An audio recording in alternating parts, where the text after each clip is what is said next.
24 years ago, I walked through this exact hallway with my mortgage broker. And there's a funny story about that, because this was my first piece of real estate.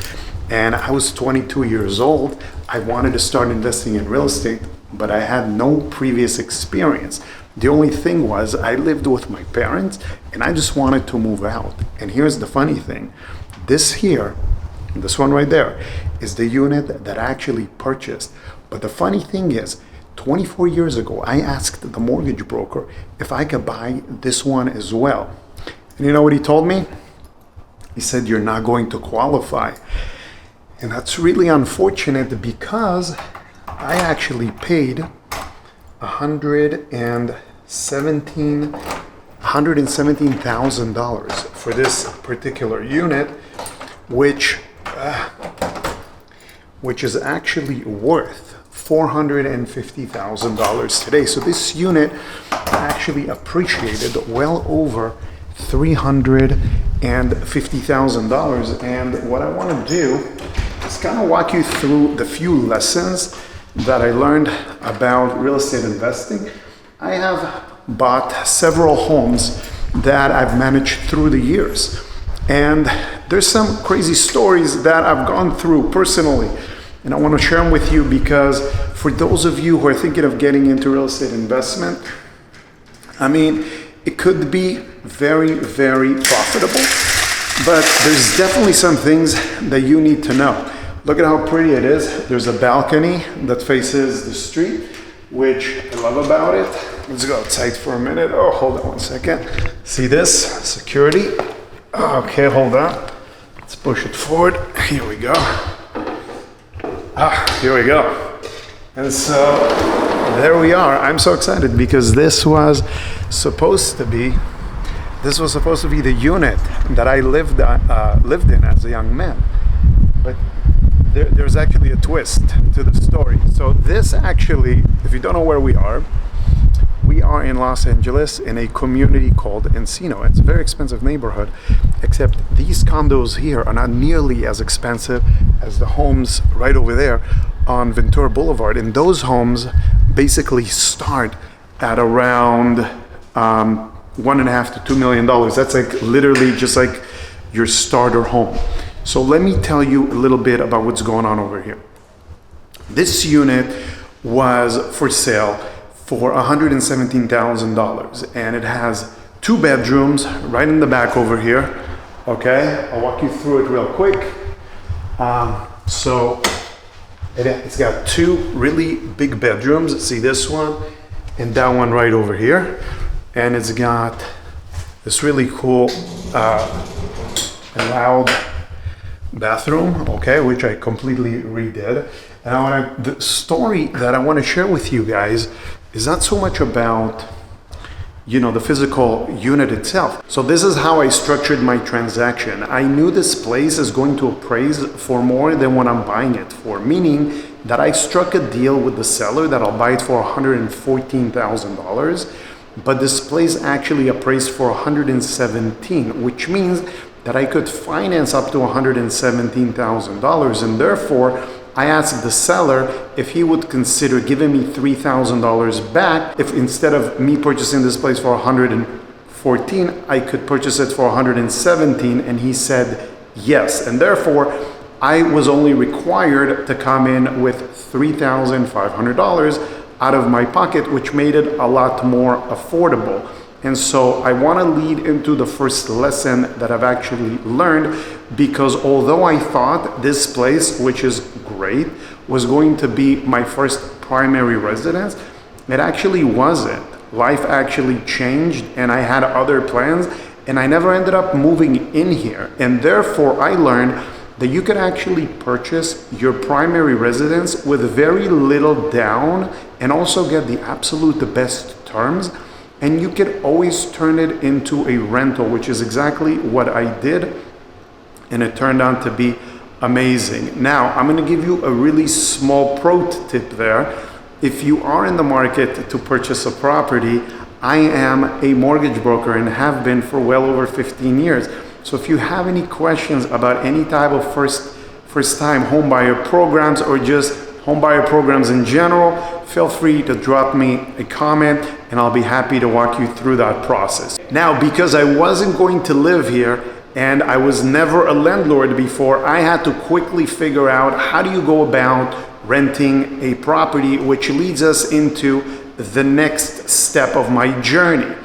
I realized that because I'm gonna need to secure a tenant, and I've never done this before, I have two options ahead of me. And the first option would be to get this place professionally managed. And the problem with that is that they take 5 to 8% of your gross rental income, and I didn't think that was a good idea. Plus, because I didn't know how to do it, I thought it would be a great idea for me to start learning how to become a landlord. Now, mind you, pro tip, there are two options that are available to you when you in fact are trying to rent out real estate in general, and that's short-term rentals like Airbnbs, and then long-term rentals, which typically would be like a rent or a lease, right? Either monthly or annually or more than that. When you have a condominium that has rules and regulations, the rules and regulations typically restrict short-term rentals like Airbnb. So that wouldn't even be an option. I managed all my rentals on a platform called Zillow, which you're probably really familiar with if you're already watching this, because you're likely researching this topic. It's really great because you can post your vacancy, make it a premium listing for like $30 or so, and then you get a lot more exposures to people who are interested in your particular unit or home. Now, it's really important to check to see how much other people are renting their stuff out to stay slightly more competitive if you want to make sure that you're going to secure a tenant quickly. I learned that it's often to your benefit to be able to be just a little bit under market, simply because when you do that, you secure tenants quicker. And if you're thinking, I'm okay, I'll just charge whatever the market is, that's fine.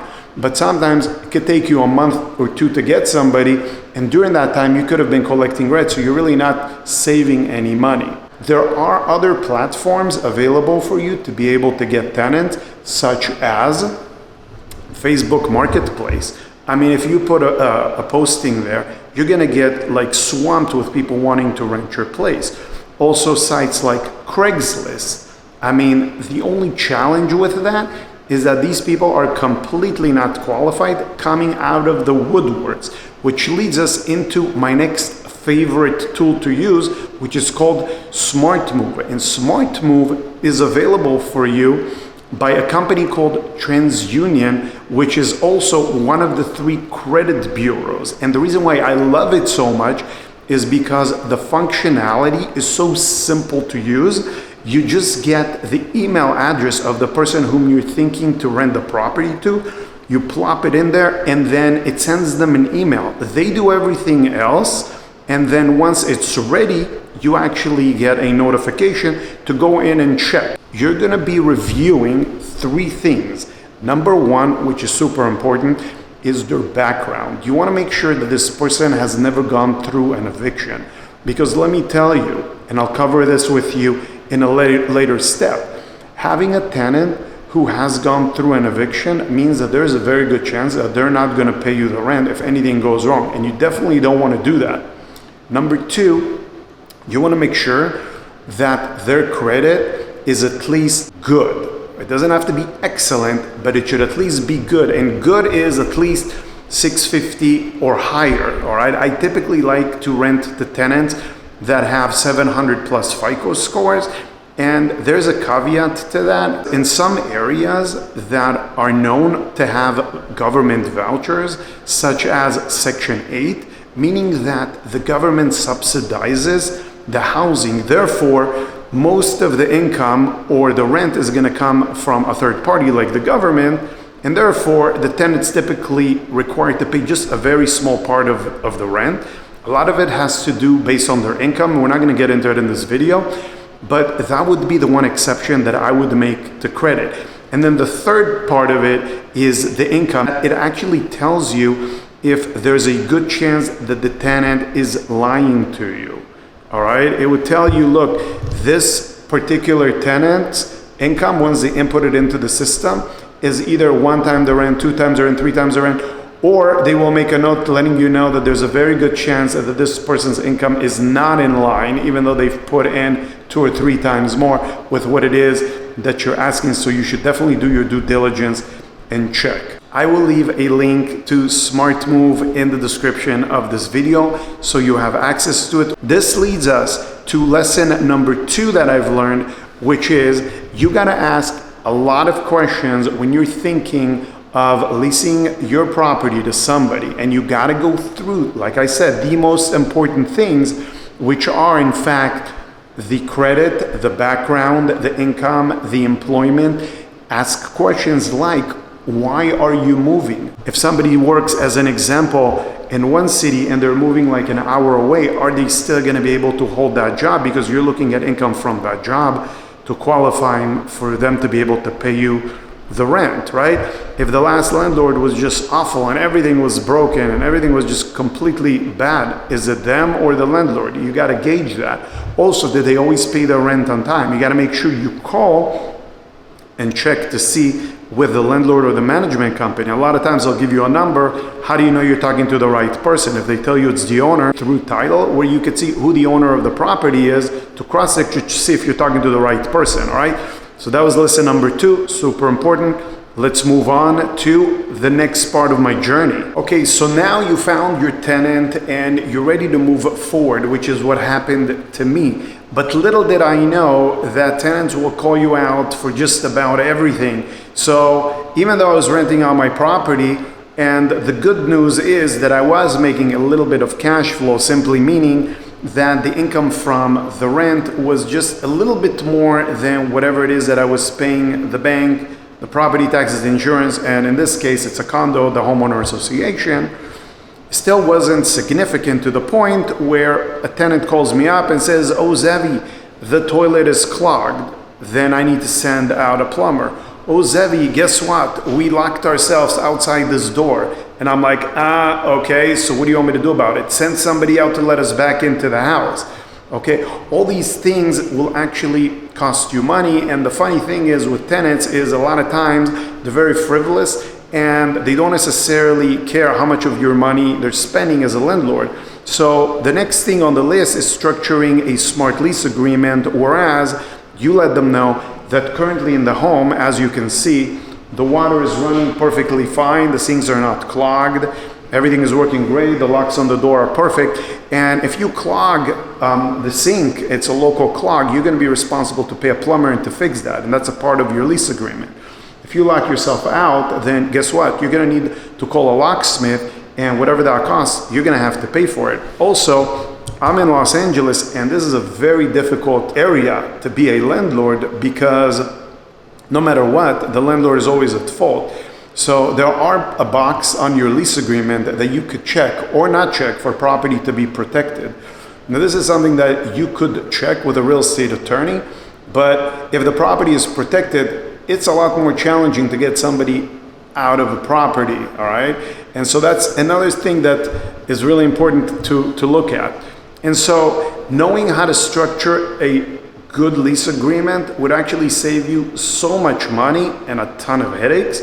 And one thing that I did find, which is pretty great, is that Zillow actually offers you the opportunity, once you pick a tenant, to be able to put together a lease agreement through their site and then share it with the tenant. If they like it, you could actually send it out for a DocuSign. So that's a great feature that I learned. Moving on to the next part of me being a landlord. This part is pretty important if you want to be able to hold on to your investment property, and that is, notice these beautiful floors over here? Yes, they are actually fairly new, and for this particular unit, I probably spent right around $10,000 to put down these floors. In addition to it, as we're gonna take a little walk around the unit, what you're gonna see is, like I showed you before, the bathroom is also new. And guess what? 2 bathrooms like this are gonna cost you about $15,000. This beautiful panel over here, all right, is also brand new. And for that, because they had to run through this window all the way down to the downstairs, I probably spent somewhere around $5,000 to $8,000. The AC is also new. Actually, the furnace, the AC is on the roof.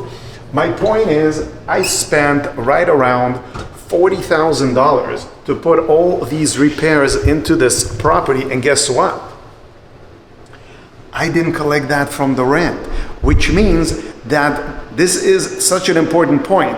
To be a landlord, you actually have to have an active stream of income, because guess what? When it's time to go ahead and repair this property, and if you don't have the money to do it, you're going to be hitting a wall. It's going to be very challenging. And the funny thing is, no matter where you own your real estate, drywall is drywall. A bathroom is a bathroom, meaning it could be in, not an expensive neighborhood or in an expensive neighborhood, but the costs to rehab are very similar.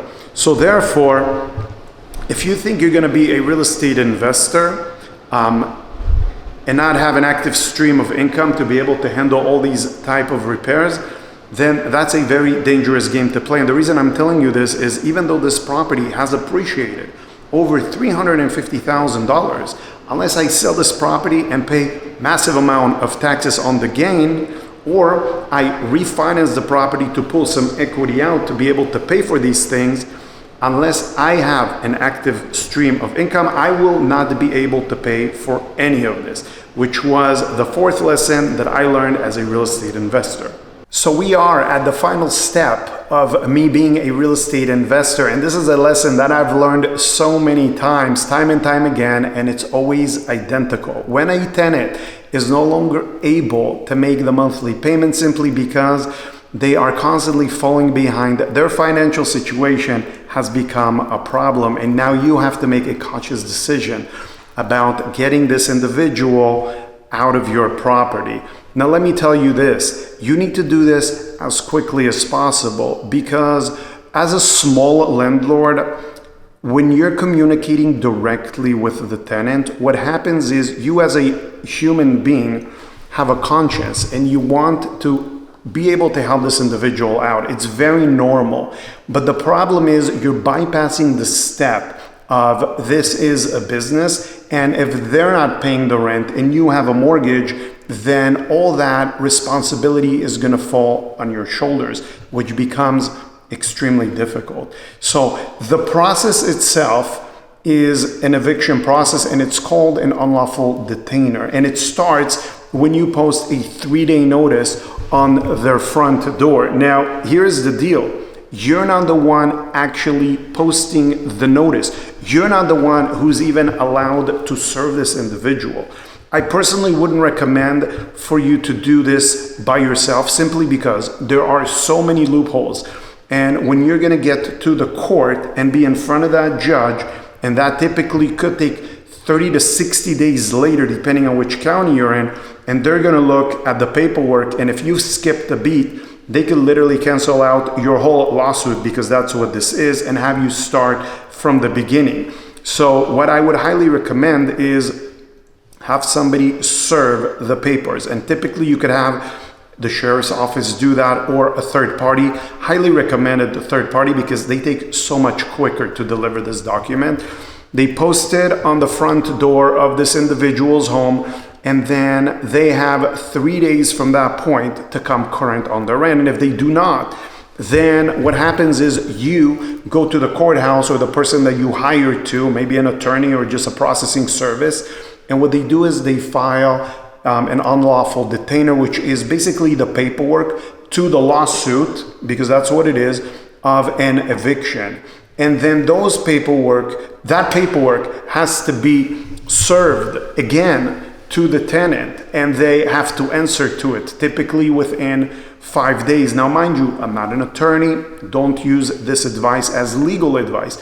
I'm just telling you from my personal experience of having to go to court sometimes once or twice a year, depending on different situations that I have with tenants, that it's completely uncomfortable. But unfortunately, these are the type of things that come up. And this is why it's super important that you take note of this video and qualify your tenants super well, which is what we were talking about previously.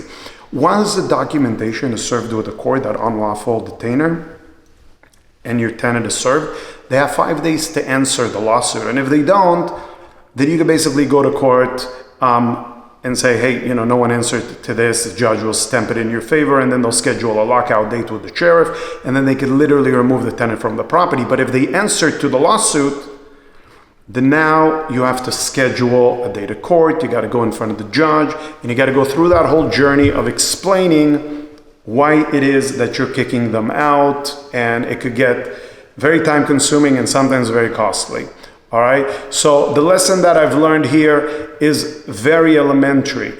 The second that I'm no longer collecting my rent and I understand that the tenant no longer has the capacity to be able to pay me, at that point, I pull the trigger on the 3-day notice and I immediately follow up with an unlawful detainer to make sure that I can get that tenant out of my hair as quickly as possible, simply because I don't want to be stuck with the bills of the mortgage, all right?